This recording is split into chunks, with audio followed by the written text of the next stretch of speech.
Hey, what's up guys? It's Lucas and you're watching Fine Tuning. Today's video is going to be a little different. I am going to do kind of a demo, but it's also going to be a bit more freeform. And today we're going to be talking about this, which is a really cool, sort of unique, special guitar that I'm proud to own. This is a 1984 G&L Skyhawk. So I've actually had this guitar for a bit, and I've been planning on making a video on it because it's really, really cool and unique, and I'm really kind of in love with it for a lot of reasons. But weirdly, as a major coincidence, I'm sure you probably have heard that evidently G&L is no longer a thing. I think maybe all the employees have been formally terminated, I think, which is awful, and I hate to hear that. So it's just sort of a coincidence because I really have had almost no experience with G&L guitars, and this is kind of my first foray into G&L guitars right as G&L guitars no longer exist. So weird and unfortunate, and I'm so sorry to all the people that worked at G&L. But let's get into this because I think this is a really cool guitar, and I want to kind of explore and talk about what makes it special and what my sort of experiences are with G&L and that sort of stuff. So let's get into it. So my experience with G&L guitars is really, until recently, almost none. The most experience I've had with G&Ls is that as a repair guy or luthier or whatever you want to call it, I've worked on a handful of them, done setups or replaced a pickup or cleaned some electronics or whatever. I think I maybe did some frets for a guy one time. And at the time, I would play it and think, yeah, this is a pretty decent guitar. But to me, at the time, it always just seemed like sort of a Fender without being a Fender, but similar kind of thing. So like if you were going to have this, why wouldn't you just buy the Fender, whatever? I don't know. That's just how it appeared to me at the time. And truth be told, anytime I would see like a G&L type headstock or something, I would end up kind of, as the headstock queen in me, think, ugh, I don't like it. I don't like the headstock, or I don't like the way it looks. I always found them to be kind of non-appealing from a visual standpoint. And consequently, I never really gave them a chance. If I saw one on a wall in a store somewhere, I was not drawn to pick that guitar up and try it because I found it visually unattractive. And I may have been kind of missing out, to be honest. I want to give you kind of the rundown, the specs and everything about the guitar, and then we'll sort of play a little bit and explore some of the different things that make it so cool. Kind of in honor of G&L, which I'm just bummed to say I haven't really given the time of day until now. And there's so many guitar companies, and I've had my head up one guitar company's butt or another for a long time. And so they just sort of bypassed me, and I'm like, man, I can't believe I didn't know how cool these were. So as I said, this is a 1984. I'm sure it's a 1984, not based off the serial number, but because when I was working on the guitar, I took the neck off, and the neck is stamped October of 1984. I'll throw a picture up on the screen. So that was good to know. I was actually kind of hoping I was going to see Leo in there, because evidently some of these guitars have Leo's signature, and I thought, man, that would be cool. But no, it just says October 1984. It's an ash body, a translucent ash in a nitrocellulose finish. It is, or translucent red, I should say, kind of a cherry color. It's quite heavy. This is probably 9.5 pounds or something. It's quite a substantial chunk of ash, hot piece of ash. You can see we've got some really cool nitro wear. There's real, wear. Here's the nostalgia cam. Real wear happening there. And it feels like an old guitar because it is. It's 41 years old at the time of making this video. It has, like I said, the passive treble and bass controls, and then a master volume control, a 5-way switch like a regular Strat, the MFD pickups, which sound, as I said, fantastic. We'll get more into that. But it has the factory Kahler on it, which works really well. Again, I don't have a ton of experience with Kahler tremolos, but when I got a hold of this and I sort of figured out how everything works, I thought, man, this system is ingenious. This is a really, really good tremolo system. It's very well thought through. And you can do all those kind of Floyd Rose kind of things with it, but it doesn't feel as sensitive as a Floyd Rose in terms of like when you put your hand on it or when you do double stops or whatever. It feels a little bit more like a fulcrum tremolo in that way, which to me is fantastic. We have a pretty small neck profile. It's a maple neck. It appears to be one piece, looks like maybe quarter sawn maple neck, with an ebony fingerboard, a beautiful dark piece of ebony. I mean, it is just black as night and polished like glass. And what looks like mother of pearl inlays. Very kind of era appropriate frets. They're pretty short, kind of not fretless wonder, but they're pretty low, which took some getting used to for me. And some kind of black synthetic type nut. I'm not sure if it's plastic or whatever it is, but it works fine.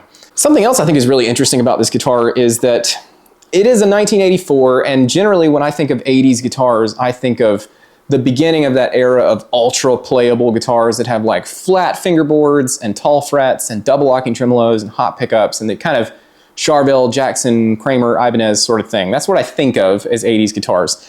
And this is an 80s guitar in some ways, but in that way it isn't. It is kind of more like the evolution of the vintage Fender idea. And so to that end, this has a 7¼ inch fingerboard radius, which is a pretty pronounced radius. It's a vintage style radius. And often we associate that as modern guitar players with you can't get the action as low because you'll bend and the strings will choke out. That being said, and my Silver Sky's like this, if you have immaculately level frets, you can still get a pretty low action and be able to bend just fine. And that is the case. I can get my normal action that I like on this guitar, no problem, and I can have the neck really straight and bend super hard. I mean, I wouldn't try to do some 2.5 step bend or something, but normal bends, no problem, because of fantastic fretwork. So I think what it is about this guitar that ends up making it feel so special to me is that I consider myself to have one foot in the vintage camp and one foot in the modern camp. And the kind of stuff that I like to play, the music that I like, the way that I approach lots of things in life. I like a lot of old stuff, and I also like a lot of new stuff. And this feels like a beautiful marriage of the two in a really, really cool way. It has some vintage style things like the nitrocellulose finish, and this is definitely more of a retro, 60s kind of vibe, the look of the guitar. The neck profile, it's really skinny up here. I think this is like 1 5/8 or something nut width. It's pretty small. There's the shorter frets and the real dark ebony fingerboard. And then that 7¼ inch radius is very vintage, the shorter vintage frets, like I said. It feels in many ways like a vintage Strat. Like when I close my eyes and play it, it's kind of like playing a vintage Strat.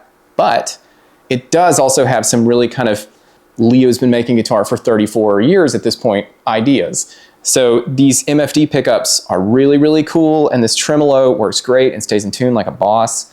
And it just is so versatile. So speaking of which, let's kind of get into and maybe check out some sounds. So we're going into my standard blue guitar rig, which is the Amp 1 Mercury Edition run in stereo, with a couple effects. And I have what I call kind of a clean-ish tone that I sort of start at a lot of times with some reverb. Now these pickups are a little hotter than my standard sort of Strat pickups. So you're going to hear if I lay into it, it's going to start to kind of break up a little bit. And you won't be surprised to see that, this looks kind of like a Strat pickup setup, and it does really start there. But there's more to it than that. So first I want to just kind of show you what these tone controls do, because that's really, I think, the magic of the guitar is the way that the pickups interact with the tone controls. So I'm just going to put it on our neck pickup, and I'll have, both controls run wide open here. So this is the full, force of the neck pickup.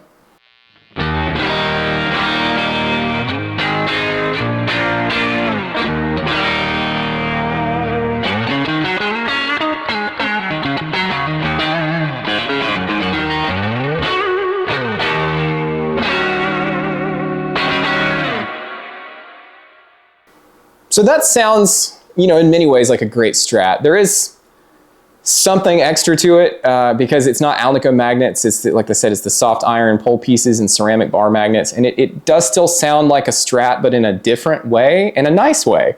Something I really like. It's like a studio 80s Strat sound almost, which I really, really like. But if we start playing with the tone controls, first thing I'm going to do is I'm going to roll out the bass control. And what's really cool here is as I roll out that bass control, bass a lot of times is what is overdriving the front of your amp more. So in some ways it will sort of clean up your tone as you roll that bass out. So I'll start with it up and I'll roll it down.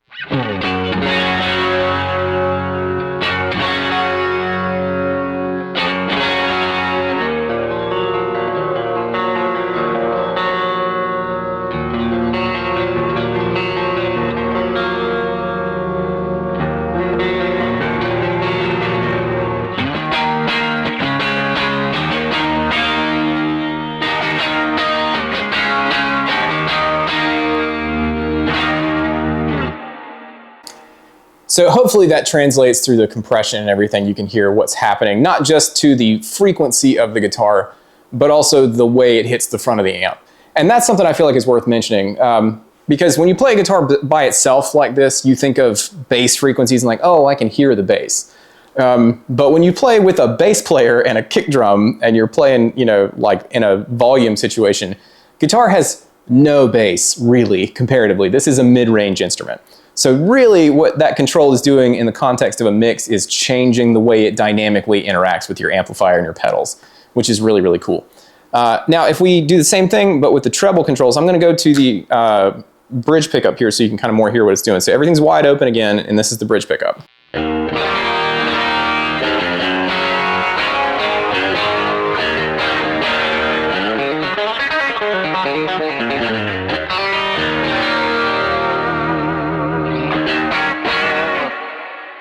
That's a great sound. It's, you know, it's somewhere between P90 and Tele and Strat. It's great. But now I'm going to roll that treble control down a little bit, and you'll hear it. It's going to not just roll the treble off, but it kind of starts to accentuate the mid-range almost in the way you might hear a humbucker.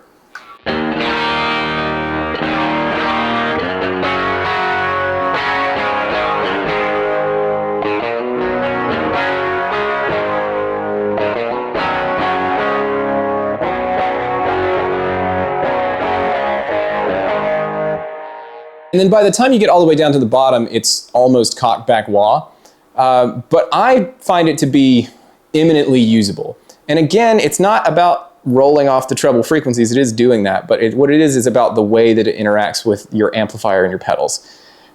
Because I discovered really quickly that by kind of rolling that tone out a little bit, the treble frequencies out, and then adding instead a little bit of gain in front of the amp, that's when you start to create that sort of illusion of a humbucker, which I really like in the bridge position in particular. So I'll show you what I'm talking about. So if I'm going to roll it wide open again, and we'll play, and I'll turn on a little bit of a real smooth drive sound.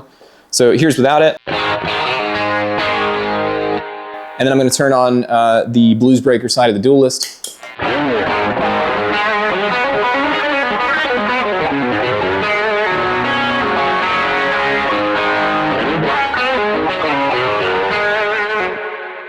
That sounds great, but it still kind of sounds like Strat. But watch what happens as I start to roll that tone out just a little bit.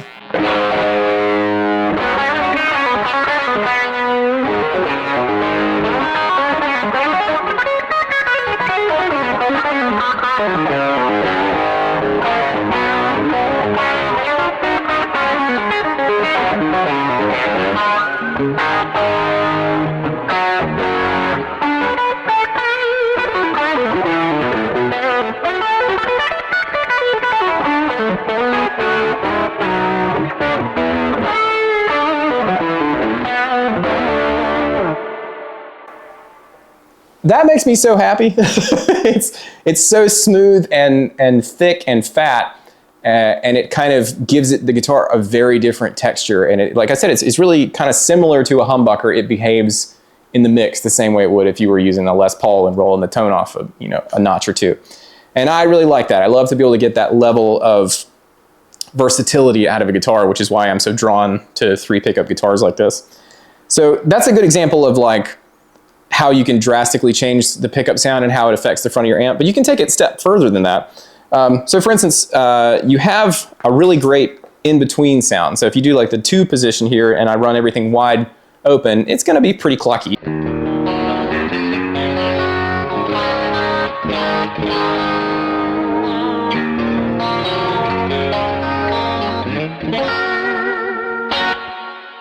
But if I wanna get that really 80s kind of ultra plucky clean sound, what I would do here is roll a lot of that bass out, and then I would turn on the compressor, and then it's going to start to sound decidedly more 80s.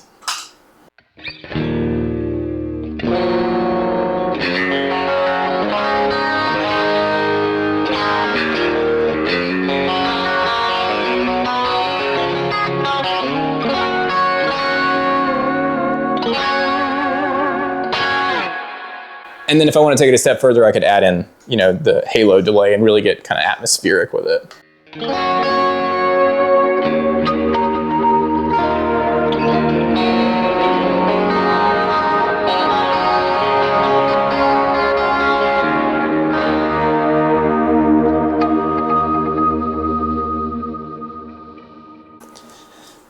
This is like, I think, a really cool guitar for studio type purposes. I mean, you can do it live too. You can kind of mess with that stuff on the fly.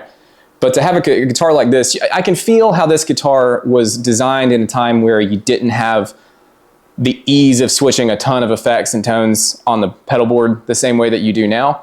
Like you could have had, you know, a chorus and a delay and an amplifier, maybe like an overdrive or something, and then this guitar, and taken that into the studio and been able to get a lot of different sounds out of that, which is super, super cool. Same thing if we go to the 4 position and we kind of, you know, play with the idea of rolling the bass out. You know, if it's everything's all the way up, it sounds like this.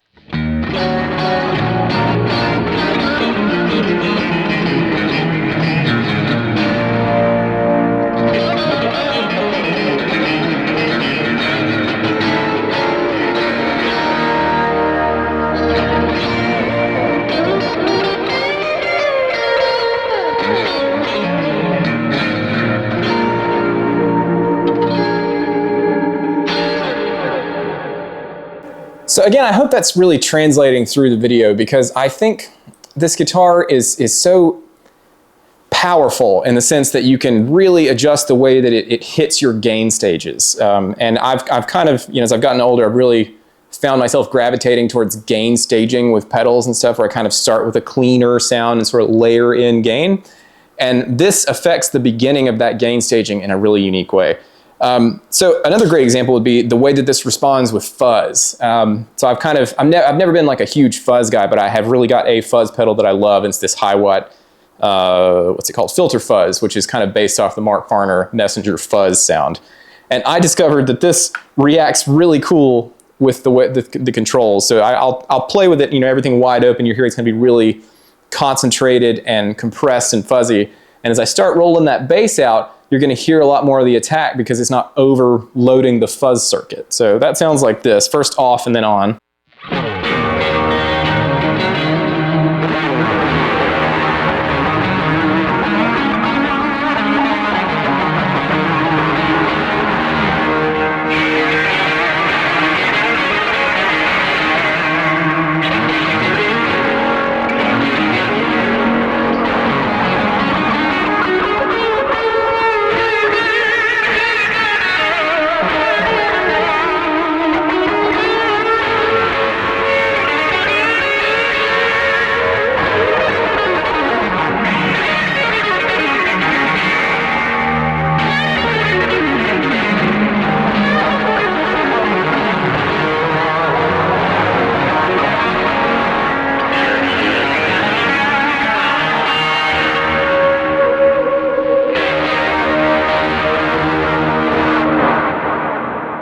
So clearly there you can hear how it changes. I mean, it's such a big change to the way that the fuzz works by changing how much bass or treble is going into the front of the fuzz. And I just find that like endlessly useful and entertaining to be able to, you know, kind of really change the attack and consequently where the guitar sits in the mix. Because that by itself sounds huge and fat and thick, but again, when you put that in the context of the band where you get big low bass frequencies and a kick drum, you get the cymbals up here and birds and all that stuff, then the fuzz becomes like so much that it gets kind of muddy. And by being able to mess with that control, you can kind of narrow down the frequency of the fuzz so the guitar comes to the front more. It almost seems louder, even though it really isn't. Let's just explore some more tones here. I'm just gonna go to a slightly higher gain sound here, and I'll turn the delay off. And this is just kind of a dry, you know, JCM 800 type sound. I'll run everything wide open on the tone controls, and we'll kind of go through some different sounds. So starting with our bridge pickup.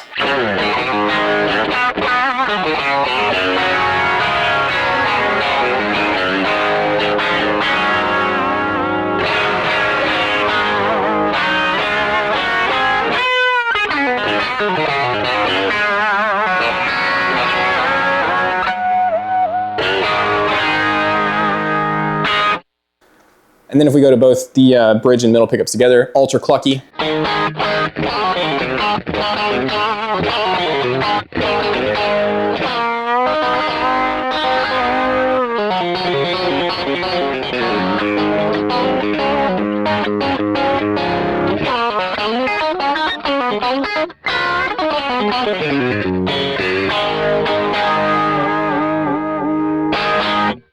That's great and full and warm and clucky, and if I wanted to get it kind of brighter, I could, you know, again, roll some of that treble out. or bass out. The middle position, I think as Strat guys, we tend to overlook the middle pickup. Kenny Wayne, I know, is a big fan of the middle pickup, but I think it sounds really good on this guitar. It's full enough without, you know, being just the neck pickup or not being too strident, you know. So.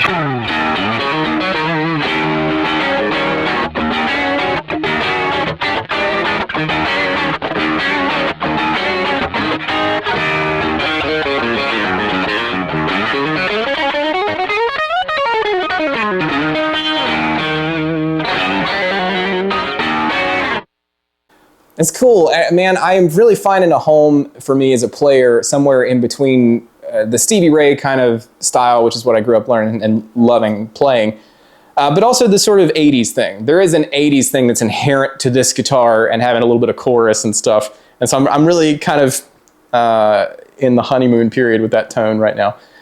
Here's the 4 position, the middle and the neck together.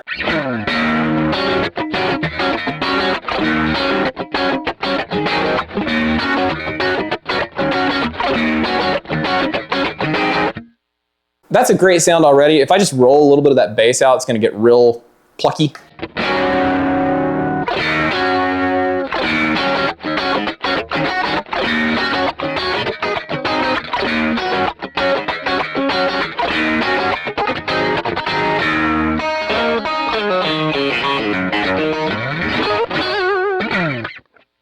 And it's also ultra responsive and delicate. I'm talking with my hands a lot here because I'm super into it. But if I get up here and I'm playing around this kind of, you know, upper box of the pentatonic where you're sort of in the no money area of the fretboard, it's beautifully dynamic and you get these little pick glissandos and everything's very sensitive.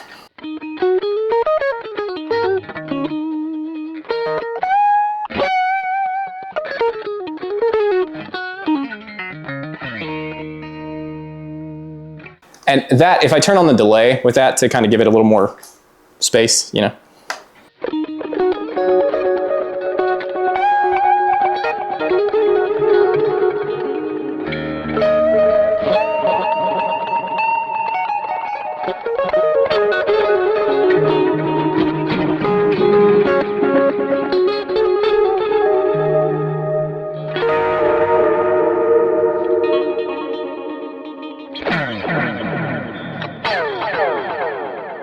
You know, it'll kind of do all that stuff that I love about the Texas Stevie kind of style, which is awesome, but there's more to it than that. And then again, the neck pickup just by itself, everything rolled up nice and fat, full, sort of Strat, but more than that.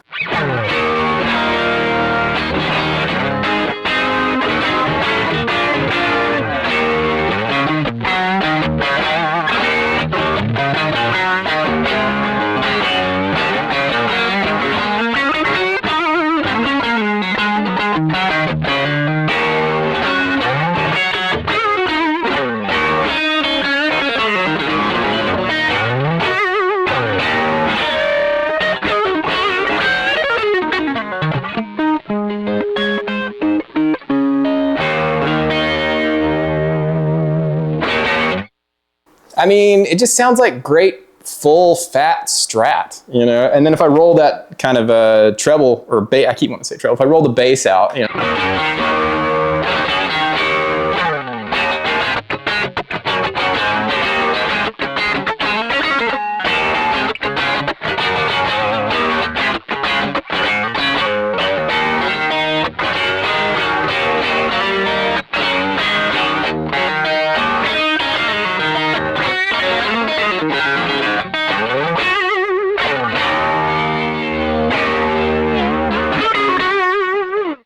And again, going back to that, the way that it hits the gain structure thing, if I turn on the Tube Screamer side of the Duelist and kind of push that mid-range and then start playing with those tone controls, again, you can kind of hear how much this impacts the way that the overdrive of the amp responds. So without it...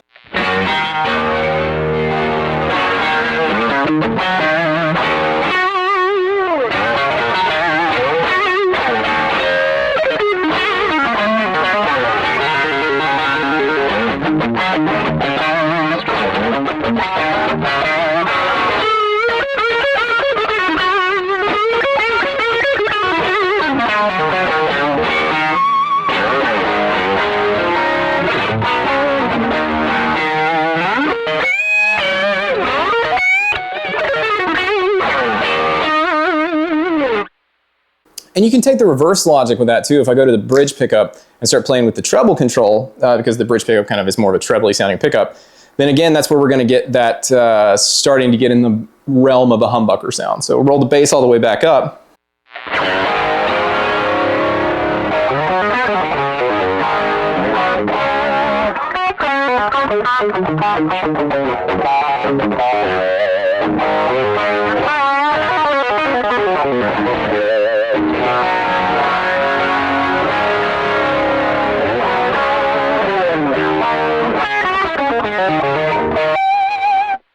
And again, this is really dynamically sensitive to the pick attack, more so than I would expect from this kind of pickup. I would think of this as being a little more compressed because of the, the more winds and the ceramic magnet and stuff like that, but it is still very, very sensitive. And when you have a level of gain like that, you can kind of vary the tone quite a bit just by how hard you hit the string with the pick, which is the sort of Eric Johnson clapping sort of thing. If you don't hit it so hard, like I'm wont to do when I'm playing the sort of Texas style, it becomes a lot sweeter and the attack is softer and more friendly.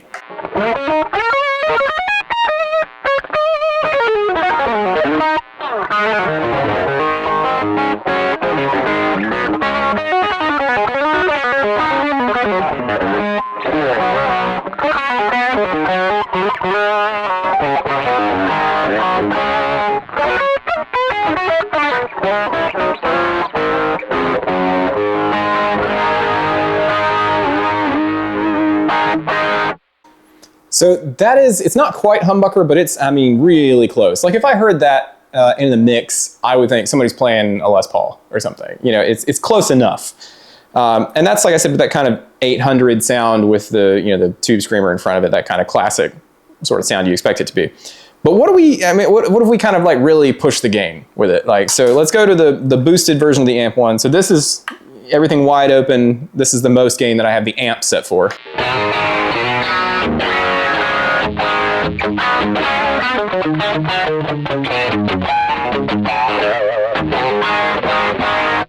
So, sounds like Strat, but now we're getting into Ritchie Blackmore territory though.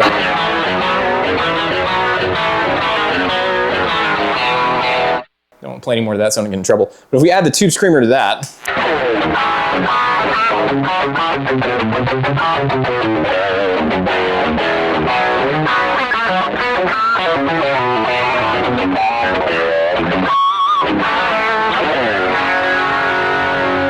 that sounds like Strat, but like now we're getting pretty sizzly. And if I just start to roll that treble out a little bit,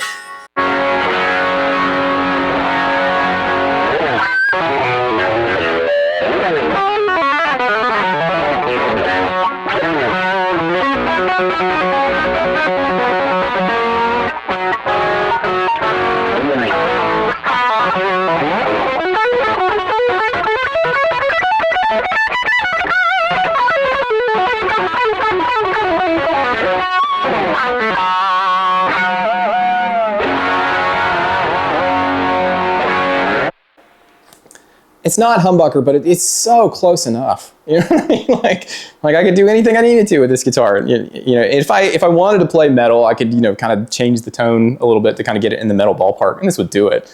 It's got enough frequency spectrum, bass and treble, the way you can mess with the tone controls, you can get that sound. But what's been my favorite thing with this guitar has been that really sweet, syrupy kind of Eric Johnson sound. Because this bridge pickup just does such a great job. It's fatter than a standard Strat pickup, and something about the pole pieces or the way it's designed or something, it's just a little warmer on the top end. It's not quite so plinky. That's a real word, I promise. So if I go to the kind of, back to the 800 sound, we'll start with this.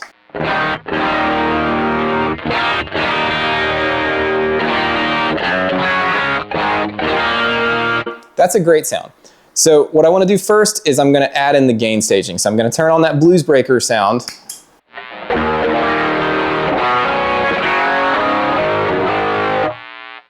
It's not quite fuzz, but it's close. If I really lay into it hard, it's going to, play multiple strings, it's going to get a little fuzzy, which is what you want for the EJ thing. And then the next thing I'm going to do is turn on the delay. So this delay is going to give us the big spatial thing.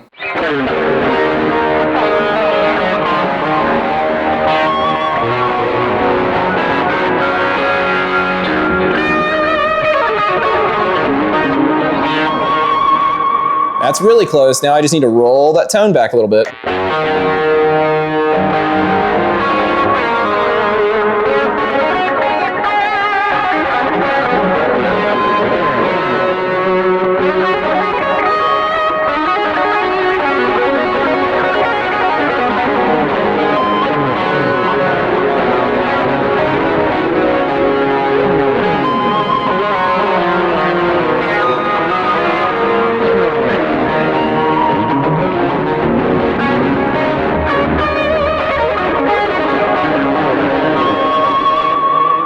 And here's a good example where I can hear that because of the way that I'm hitting this gain staging and everything, and I added a little bit of compressor there at the beginning, it's starting to overwhelm it a little bit so with the bass. So what I can do is kind of start to roll the bass out a little bit.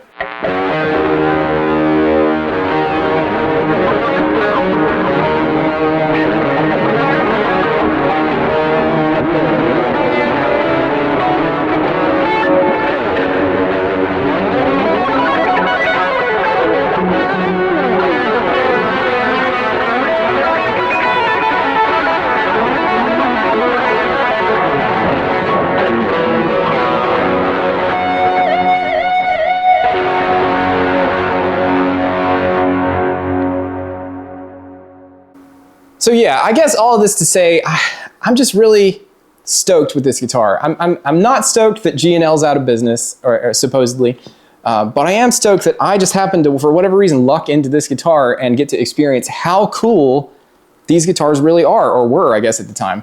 And I can't speak for, you know, what G&L's made over the past 40 some years or whatever, but clearly they were making something really cool in the 80s. And I'm just so stoked to be the custodian of this guitar while I'm allowed to have it. And it sounds great and it plays awesome and it's very special. And I foresee myself using this a lot, particularly to record things, because it's very in tune, not just, you know, staying in tune, but also the, you know, the intonation and the chord shapes and everything just rings really nicely. And it's very sort of balanced across the spectrum of the tone. You can probably hear that. And it's a lot of fun to play, and it just has like a cool vibe to it, and this, you know, this natural sort of nitro wear and everything. It just feels good. It feels like an old muscle car or something that's been well loved but taken care of. So I'm so excited to be the owner of the guitar, and thanks G&L. And I'm sorry about everything, but I mean, thanks for making this guitar 40 some years ago. This is absolutely stellar. So anyway, let me know what you guys know about G&L going out of business or any of that stuff. I'm just curious. Or also, if you have experience with any of these older type G&Ls like this, tell me about it. Or what, you know, where is this really lie in the realm of G&Ls? You know, is this like ultra rare, or have I just not seen these before? I mean, what's the deal with these? Because I honestly don't know that much about it. Let me know in the comments. Thanks for sticking around, and until next time, I'll catch you later.